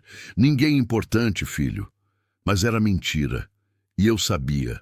Passei a noite acordada, lendo e relendo aqueles papéis. Processo judicial, contestação de testamento, audiência marcada para dali 3 meses. Eu precisava de um advogado, mas advogado custava dinheiro, muito dinheiro. E eu tinha R$ 80 numa lata debaixo do assoalho. Na manhã seguinte, fui até o cartório procurar o Dr. Henrique, o advogado que tinha me entregado a herança. Ele me recebeu no escritório pequeno. Dona Teresa, que surpresa! Mostrei os papéis para ele. Recebi isso ontem. Ele leu, franziu a testa e suspirou. Mário Silva. Eu sabia que ele ia aparecer. Ele já tinha tentado contestar enquanto seu avô estava vivo, mas não conseguiu. O que eu faço? Precisa de um advogado para te defender. O testamento é sólido, foi feito em perfeito estado mental, tem os laudos que comprovam, mas você vai precisar apresentar defesa. Quanto custa? Ele hesitou. Um processo desse, de 3 a 5 mil reais, pelo menos. 5 mil reais. Eu que tinha comemorado 200. Eu não tenho esse dinheiro. Eu sei. Ele ficou em silêncio, pensando. Olha, eu posso te representar, pro bono, sem cobrar. Por quê? Você nem me conhece. Ele sorriu cansado. Porque eu conheci seu avô. Ele veio aqui fazer o testamento 6 meses antes de morrer. Estava lúcido, decidido. Me disse que tinha cometido erros na vida, mas que queria consertar pelo menos um. Que você merecia aquela terra mais do que qualquer um. Ele me olhou nos olhos. E porque eu odeio gente que aparece só quando tem dinheiro no meio. Quase chorei ali. Obrigada. Não me agradeça ainda. O processo vai ser difícil. Mário tem dinheiro, tem influência na região. Vai tentar provar que você não tem condições de tocar a fazenda. Você vai precisar mostrar o contrário. Como? Trabalhando, produzindo, mostrando que essa terra está viva de novo, que você está fazendo ela render. Saí de lá com uma missão. Eu tinha 3 meses para provar que merecia aquela fazenda. 3 meses para fazer o impossível. Trabalhei como nunca. Acordava às 4 da manhã. Cuidava da horta, das galinhas, da casa. Plantava, colhia, vendia na feira todo sábado. Pegava roupa para lavar da dona Geralda. Fazia bicos que apareciam. Capinar terreno, ajudar em colheita de vizinho. Qualquer coisa que pagasse. Pedro e Ana me ajudavam em tudo. Viraram meus parceiros naquilo. O dinheiro começou a entrar. Pouco, mas constante. R$ 300 em uma semana. 400 em outra. 500 quando a colheita foi boa. Guardava tudo na lata debaixo do assoalho. E a fazenda ia mudando. A horta cresceu. Plantei mais canteiros. Verduras, legumes, temperos. As galinhas aumentaram. Comprei mais 3. Agora tinha 7. Ovos todo dia. Consertei mais cercas. Limpei mais terreno. Arrumei mais um cômodo da casa. A fazenda começou a parecer viva de novo. E eu também. Foi numa dessas tardes que seu Jacinto apareceu de novo. Veio na carroça velha, trazendo um saco grande. Trouxe um presente. Presente? Ele abriu o saco. Sementes, de tudo. Milho, feijão, abóbora, quiabo, mandioca. Você vai precisar plantar pesado se quer impressionar o juiz. Horta é bom, mas lavoura é melhor. Seu Jacinto, eu não sei como plantar lavoura. Eu sei e vou te ensinar. Nos dias seguintes ele me ensinou a preparar o solo para plantio grande. a fazer curvas de nível, a semear em linha, a calcular espaçamento. Plantamos juntos, eu, ele, Pedro, Ana, 2 hectares de milho, 1 de feijão, meio de mandioca. Quando terminamos, estava exausta, mas olhei para aquela terra toda plantada e senti orgulho. Agora é esperar a chuva e trabalhar, seu Jacinto disse. Se Deus quiser, em 3 meses você tem colheita. 3 meses. Justo o tempo até a audiência. Mas 1 mês antes da audiência, aconteceu algo que eu não esperava. Um homem apareceu na fazenda. Rico, caminhonete nova, roupa cara, relógio de ouro. Dona Teresa? Sim. Meu nome é Roberto Andrade. Sou dono de várias propriedades na região. Ouvi dizer que a senhora está com problemas judiciais relacionados a essa fazenda. E daí? Ele sorriu. Vim fazer uma proposta. Compro a fazenda de você. Agora. Por um valor justo. R$ 400 mil. Você paga suas dívidas, sai desse sufoco judicial e começa uma vida nova na cidade, longe desse trabalho pesado. R$ 400 mil. Mais dinheiro do que eu tinha visto na vida inteira. Dinheiro para comprar uma casa, um carro, estudar, dar conforto para as crianças. Ele viu a hesitação no meu rosto. Pensa bem, Dona Teresa. Você está se matando aqui. E para quê? Pode perder tudo no processo, mas se vender agora, garante o futuro dos seus filhos. Olhei para ele. Depois olhei para a fazenda, para a horta que eu tinha plantado, para a lavoura que estava começando a brotar, para a casa que eu tinha consertado com minhas próprias mãos. E então olhei para Pedro e Ana brincando perto do galinheiro. Livres, felizes, vivos. Não. Como? Eu disse não. Essa terra não está à venda. Ele franziu a testa. Dona Teresa, seja razoável. É muito dinheiro, mais do que essa terra vale. Para você, talvez. Para mim, essa terra vale mais do que dinheiro. Ele ficou vermelho. Você vai se arrepender. Quando perder no processo, vai sair daqui sem nada. Talvez. Mas pelo menos vou sair sabendo que lutei. Ele foi embora batendo a porta da caminhonete. Fiquei ali parada, tremendo. Tinha acabado de recusar R$ 400 mil. Estava louca? Provavelmente. Mas essa loucura era minha, e eu ia defendê-la até o fim. Fim do capítulo 7. Aguardo confirmação para continuar com o capítulo 8. O final, onde Teresa enfrenta a audiência, o veredito que define seu destino e a transformação completa de sua vida. Continue 0254, Fazenda das Águas Quietas. Capítulo 8. O julgamento e a colheita. A audiência estava marcada para uma segunda-feira de manhã. Acordei às 3 da madrugada, mesmo sem precisar. Não tinha conseguido dormir direito nos últimos dias. Cada vez que fechava os olhos, via o juiz batendo o martelo e me mandando embora da fazenda. Levantei, fiz café, sentei na varanda ainda escura. As estrelas estavam lá, como sempre. Testemunhas silenciosas de tudo que eu tinha passado nesses 6 meses. 6 meses. Parecia uma vida inteira. Olhei para a terra. Mesmo no escuro, eu conhecia cada pedaço. Sabia onde ficava cada canteiro, cada árvore, cada galinha. Tinha suor meu em cada metro daquele chão. E hoje podiam me tirar tudo isso. Pedro apareceu na porta esfregando os olhos. Mãe, você não dormiu? Dormi um pouco. Ele sentou do meu lado. Você tá com medo? Não adiantava mentir para ele. Ele já tinha visto medo demais na minha cara para eu conseguir esconder. Estou, filho. E se a gente perder? Respirei fundo. Se a gente perder, a gente vai ter que sair daqui. E aí volta tudo como era antes? A fome, a casa sem luz, tudo? A pergunta me partiu. Não, porque a gente não é mais quem era antes. A gente aprendeu a plantar, a criar, a trabalhar. A gente não vai voltar a passar fome, prometo. Ele encostou a cabeça no meu ombro. Mas eu não quero sair daqui, mãe. Aqui é nossa casa agora. Eu sei. E era. Aquele lugar tinha virado nossa casa, não porque era bonito ou confortável, mas porque a gente tinha construído ele com sangue, suor, lágrima, com vida. Às 7 da manhã, Dona Geralda apareceu para ficar com Ana. Pedro quis ir comigo. Tentei convencê-lo a ficar, mas ele foi firme. Eu vou. Se vão decidir sobre a nossa casa, eu quero estar lá. Não tive coragem de dizer não. Seu Jacinto nos deu carona até a cidade. O trajeto foi silencioso. Ele sabia o que estava em jogo. Todo mundo sabia. Quando chegamos no fórum, Dr. Henrique já estava esperando. Pronta? Não, mas vamos assim mesmo.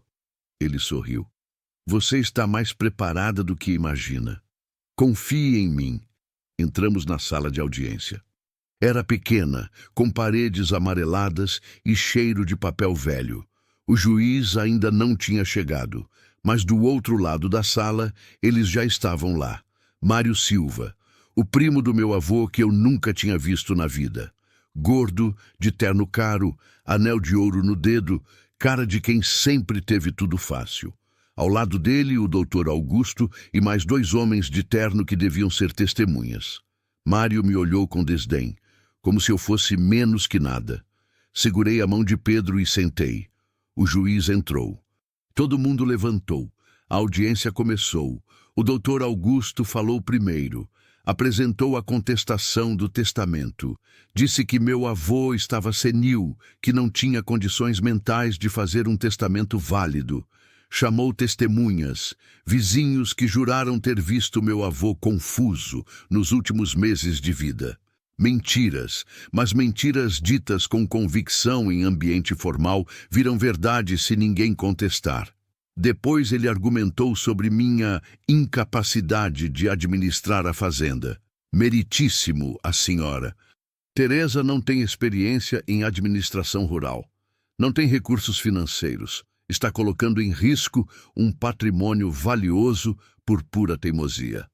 A fazenda precisa de gestão profissional. Ou será vendida e o valor dividido equitativamente entre os herdeiros legítimos. Cada palavra era uma facada. Mas Dr. Henrique ficou calmo. Quando chegou sua vez, levantou devagar. Meritíssimo, a defesa gostaria de apresentar provas documentais da capacidade mental do senhor. Antônio, no momento da elaboração do testamento, ele colocou laudos médicos na mesa, atestados de sanidade mental, o registro do cartório confirmando que meu avô estava lúcido, consciente, determinado. Quanto à capacidade da senhora Teresa de administrar a propriedade, Dr. Henrique me olhou. Gostaria de chamá-la para depor. Meu coração quase parou. Levantei com as pernas bambas, fui até a frente. Jurei dizer a verdade. Dr. Henrique começou as perguntas. Dona Teresa, quanto tempo faz que a senhora está morando na fazenda Santa Vitória? 6 meses. E qual era a condição da propriedade quando a senhora chegou? Estava abandonada, casa destruída, sem água encanada, sem luz, mato tomando conta de tudo. E hoje, como está? Respirei fundo. Hoje a casa está habitável. Consertei o telhado, as janelas, limpei os cômodos. Reativei o poço. Construí uma horta de meio hectare que produz verduras e legumes toda semana. Tenho criação de galinhas poedeiras que gera renda com venda de ovos. Plantei 2 hectares de milho, 1 de feijão e meio de mandioca. Vendo os produtos na feira municipal todo sábado. E já paguei todas as despesas básicas sem pegar empréstimo de ninguém. Silêncio na sala. Dr. Henrique continuou. A senhora fez tudo isso sozinha? Não. Tive ajuda de vizinhos. Do seu Jacinto, que me ensinou a plantar. Da dona Geralda, que me deu trabalho lavando roupa. E dos meus filhos, que trabalham comigo todos os dias. E a senhora pretende continuar? Olhei para o juiz, depois para Mário Silva. Pretendo. Aquela terra estava morta quando cheguei. Agora está viva. E eu não vou deixar ela morrer de novo. Dr. Augusto levantou. Objeção, meritíssimo. Produção de subsistência não configura a administração eficiente de uma propriedade de 400 hectares. A senhora mal usa 10% da terra. Dr. Henrique rebateu. A senhora.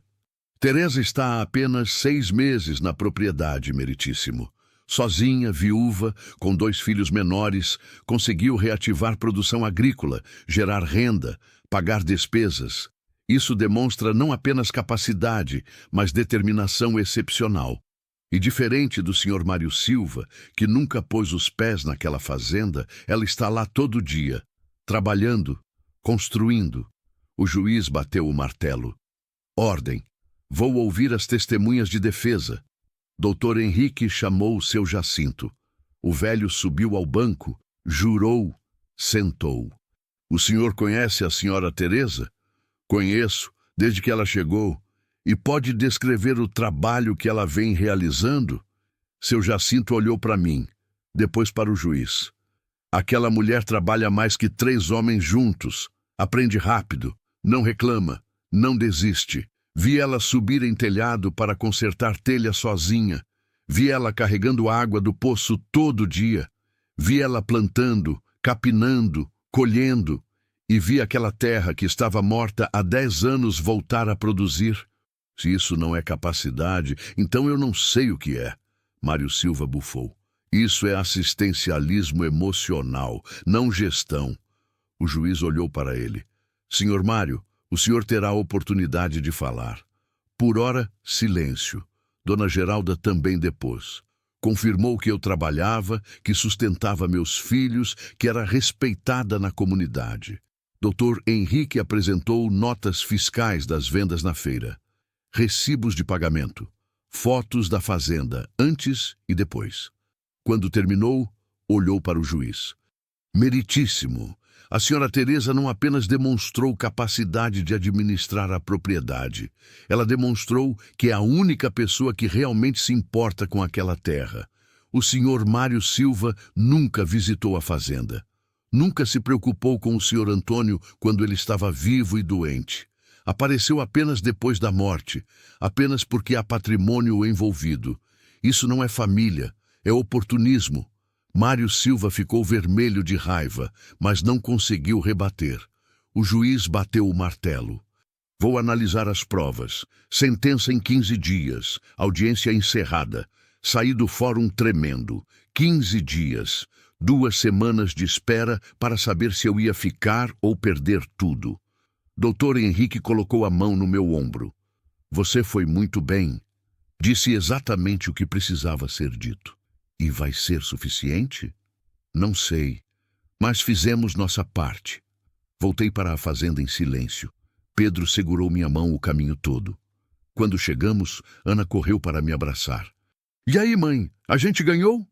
Ainda não sabemos, filha, vamos ter que esperar. Ela fez bico, mas aceitou. Naquela noite não consegui comer, não consegui dormir. Fiquei na varanda olhando para a terra. 15 dias pareciam uma eternidade. Decidi que não ia ficar parada esperando. Voltei ao trabalho com ainda mais força, porque se aqueles fossem meus últimos dias ali, eu queria aproveitar cada segundo. Colhi a horta, cuidei das galinhas, reguei a lavoura que estava começando a crescer forte. Uma semana depois da audiência, aconteceu algo inesperado. Mário Silva apareceu na fazenda, sozinho. Sem advogado, sem terno, de roupa simples, dirigindo uma caminhonete velha. Saí para recebê-lo com desconfiança. O que você quer? Ele desceu do carro, olhou em volta. Para a horta, para o milharal crescendo, para a casa consertada. Vim ver com meus próprios olhos. Ver o quê? O que você fez aqui? Ficamos em silêncio. Ele andou pelo terreno, tocou nas plantas. Olhou para os canteiros organizados, para o galinheiro. Depois parou na frente da casa. Eu cresci ouvindo histórias dessa fazenda. Meu pai falava que era o lugar mais bonito do mundo. Mas quando o tio Antônio ficou velho e doente, todo mundo sumiu, inclusive eu. Olhei para ele sem dizer nada. Vim aqui há 10 anos atrás, pouco antes dele fechar a fazenda. Tentei convencê-lo a vender. Disse que aquilo não valia mais nada, que era melhor pegar o dinheiro e ir para a cidade. Ele respirou fundo. Ele me expulsou daqui. Disse que eu só me importava com dinheiro, que não entendia o valor da terra. Ele olhou para mim. Ele estava certo. Eu não entendia. Mas você entendeu. O que você está querendo dizer? Mário enfiou as mãos nos bolsos. Estou querendo dizer que vou retirar a contestação. A fazenda é sua. Sempre foi. Meu advogado vai protocolar a desistência amanhã. Não consegui processar o que estava ouvindo. Por quê? Porque meu tio escolheu certo. Essa terra precisava de alguém que lutasse por ela, não de alguém que só quisesse vendê-la. Ele voltou para a caminhonete. Cuida bem daqui. Foi o que ele teria querido. E foi embora. Fiquei parada ali, em choque, até seu Jacinto aparecer vindo pela estrada. Aconteceu alguma coisa? Vi o Mário saindo daqui. Contei para ele. Seu Jacinto sorriu. Milagres acontecem, Teresa. Às vezes, até gente ruim tem um momento de decência. 3 dias depois, Dr. Henrique me ligou na venda. Teresa, o processo foi arquivado. Mário retirou a contestação. A fazenda é oficialmente sua, sem contestação, sem pendência, sem ameaça. Desabei no chão da venda chorando. O homem do bigode veio me ajudar a levantar. Moça, tá tudo bem? Tá tudo bem. Pela primeira vez em muito tempo, tá tudo bem. Voltei para casa correndo. Chamei Pedro e Ana. A fazenda é nossa. Ninguém pode tirar mais. Eles gritaram, pularam, me abraçaram. Nós 3 caímos no chão da sala rindo, chorando, abraçados. E pela primeira vez, aquela casa pareceu realmente nossa. Os meses seguintes foram de transformação. A lavoura de milho deu certo. Colhi 3 toneladas. Vendi metade, guardei metade para alimentar as galinhas e plantar na próxima safra. O feijão também deu. A mandioca cresceu forte. Com o dinheiro, comprei mais galinhas. Agora tinha 20. Comprei 2 cabras leiteiras. Reformei mais um galpão. Cercei mais um pedaço de terra. A fazenda foi crescendo. Devagar, mas crescendo. Pedro começou a estudar na escola da vila. Ia e voltava a pé todo dia, mas não reclamava. Estava tirando notas boas. Tinha amigos. Ana virou ajudante oficial da horta. Conhecia cada planta pelo nome. Sabia quando regar, quando colher. E eu me tornei fazendeira. Não porque herdei terra, mas porque aprendi a trabalhar ela. 1 ano depois de chegar na fazenda Santa Vitória, acordei e saí para a varanda. O sol estava nascendo, o céu estava limpo, os pássaros cantavam. Olhei para a terra que um dia parecia grande demais para mim. Agora parecia exatamente do tamanho certo. Ainda tinha muito trabalho pela frente. Ainda tinha muita coisa para consertar, para plantar, para construir, mas não tinha mais medo, porque eu tinha aprendido a coisa mais importante. Eu era mais forte do que imaginava. A vida tinha me jogado no fundo, tinha me tirado o marido, a casa, a dignidade, a esperança, mas não tinha me tirado a vontade de lutar. E enquanto eu tivesse isso, eu podia reconstruir qualquer coisa. Pedro saiu para a varanda, ainda de pijama. Bom dia, mãe. Bom dia, filho. Hoje é sábado, dia de feira. Vamos colher cedo. Ele olhou para a terra, para a horta verde, para o milharal balançando com o vento. Mãe, você se arrepende de ter vindo para cá? Olhei para ele, para aquele menino que tinha crescido tanto em 1 ano, que tinha fortalecido, que tinha aprendido a trabalhar, a sonhar, a acreditar. Nunca. Nem nos dias ruins, especialmente nos dias ruins, porque foram eles que me mostraram do que eu sou capaz. Ana apareceu bocejando. Vocês vão ficar aí conversando ou vão me ajudar a colher os ovos? Rimos. Descemos para o terreiro juntos, os 3. E enquanto trabalhávamos, colhendo ovos, regando plantas, alimentando os bichos, percebi algo. Eu não tinha herdado apenas uma fazenda. Tinha herdado uma chance de recomeçar. e tinha aproveitado. Hoje, quando olho para trás, vejo tudo o que passei. A miséria, a fome, o abandono, a dor, mas vejo também a força, a resistência, a coragem, e entendo que a gente nunca sabe do que é capaz até ser empurrado para o limite. Eu fui empurrada, caí, mas levantei e reconstruí, não sozinha, nunca sozinha. Tive ajuda de gente boa, de vizinhos, de estranhos que viraram família. Mas no final, quem teve que decidir ficar ou desistir fui eu. E eu fiquei. A fazenda das Águas Quietas não é mais abandonada. É viva, é forte, é nossa. E toda vez que eu planto uma semente na terra, lembro do que meu avô escreveu naquela carta. Essa terra é teimosa, difícil, mas é forte, igual a você. Ele estava certo. A terra é teimosa, e eu também. Por isso, a gente se entendeu. Fim, palavra da autora, Teresa. Se você está lendo esta história agora, de onde quer que esteja, e se encontra em um lugar escuro, sem esperança, sem saída, sem força, deixa eu te dizer uma coisa. A mudança nem sempre vem como a gente espera. Às vezes ela vem disfarçada de trabalho duro, de medo, de incerteza, mas quando ela chega, você tem duas escolhas: aceitar ou recusar. Eu aceitei, e isso mudou tudo. Não foi fácil, não foi rápido, não foi bonito, mas foi real. E valeu cada lágrima, cada bolha na mão, cada noite sem dormir. Porque hoje, quando acordo e olho pela janela, vejo meus filhos livres, saudáveis, felizes. Vejo uma terra que produz, vejo uma vida que vale a pena. E isso não tem preço. Se você está no fundo, segura firme, porque o fundo é o lugar de onde a gente só pode subir.